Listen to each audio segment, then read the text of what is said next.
Господе, пастир мой, няма да остана в нужда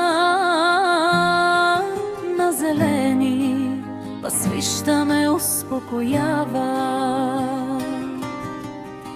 и пред тихи води ме завежда, освежаваш. Душата ми води, ме през прави пътеки, заради името ти, да. Ако ходя мрачната сянка, няма да се оплаша, защото при силът сме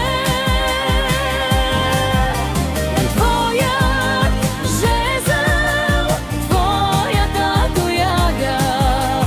Те ме защитаваш, приготвяш пред мене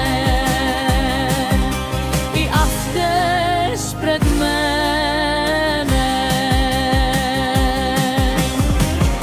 Присъствието на неприятелите ми чашата ми ще прелива.